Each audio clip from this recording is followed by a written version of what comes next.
জীবনে যত কষ্ট আসুক, যত তুফান আসুক, সাইক্লোন, প্রেমিকা চলে গেছে, ফ্যামিলি সমস্যা, আত্মহত্যা করব না।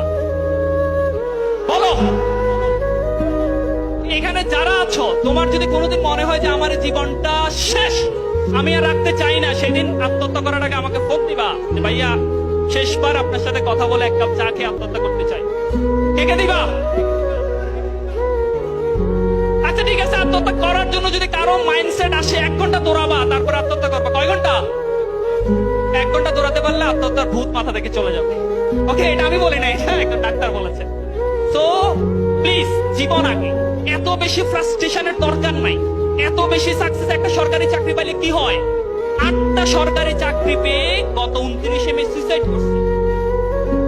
8টা, কয়টা চাকরি? তা আমরা যারা মনে করি যে সরকারি চাকরি পাইলে আমি সফল, সাকসেস, সফলতা কিন্তু এসব জায়গায় না, আসলে চাকরিতে না। কিন্তু বুঝতে পেরেছি, সফলতার সংজ্ঞাটা নিজের জন্য চেঞ্জ করে ফেলতে হবে। ওকে, পারবো ইনশাল্লাহ। ওকে, সো আমরা কলোনেল স্যান্ডার্স যদি 67 ইয়ার্স শুরু করে যদি পৃথিবীর 2nd লার্জেস্ট চেইন ফ্র্যাঞ্চাইজি করতে পারে,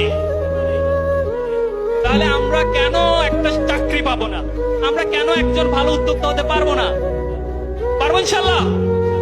স্বপ্ন দেখতে হবে, এন্ড দেন